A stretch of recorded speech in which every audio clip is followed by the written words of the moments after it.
Gerald, this question dropped in during your segment. Just a point of clarification here related to waters of the United States.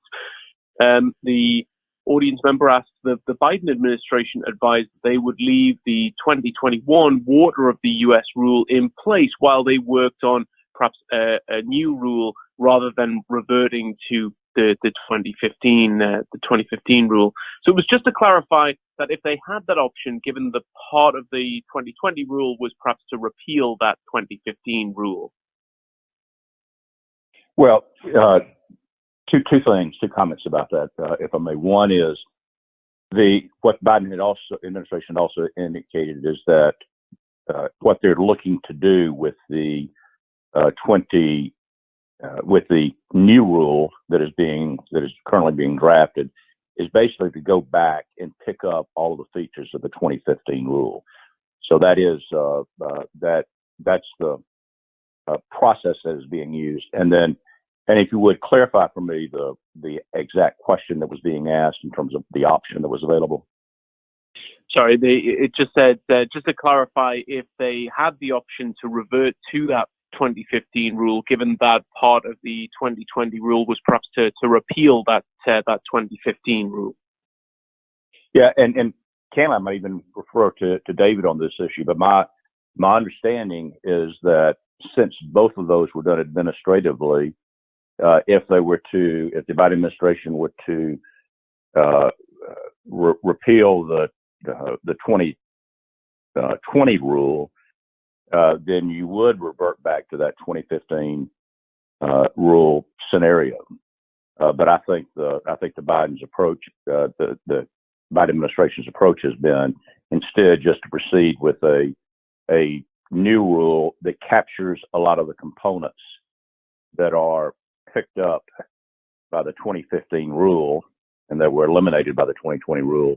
But also there's some tweaks that they are going to make to that rule to make it not subject to the types of claims that the 2015 rule was subject to in the way of litigation. Got it. Thank you so much for that. Hopefully that answers the question. Let us know if it doesn't. Feel free to drop something in that Q&A tab there.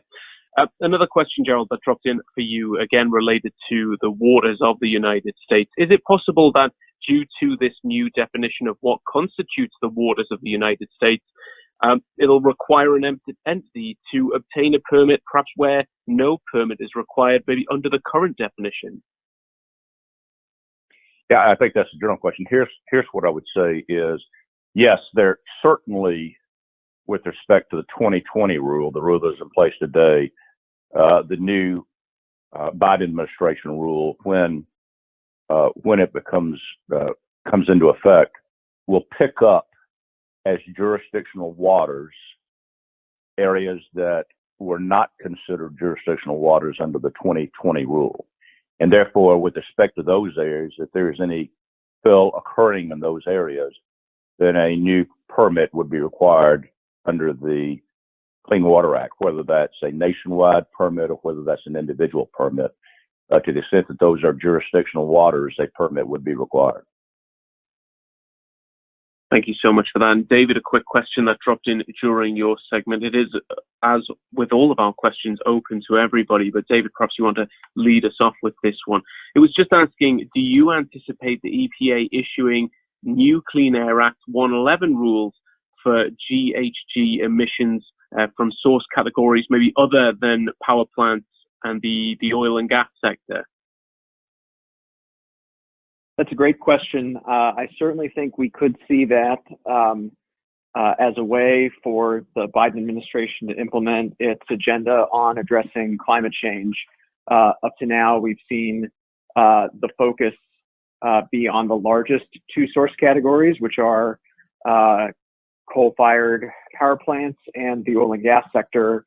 But if in the later years of this first term, those issues are already being addressed through regulation, you could see a push to obtain further reductions from other industrial sources from smaller source categories that may contribute only 1% or less of total emissions. there was a regulatory action proposal taken by the last administration in the context of the copper smelter source category that was pulled back by this administration, and that would have set a floor or a limit on the size of the source category that could be regulated under 111D for GHGs in order to focus on the largest source categories, and that was pulled back. So that could be an early indication that the agency is looking at smaller source categories for additional regulation to obtain additional emission reduction.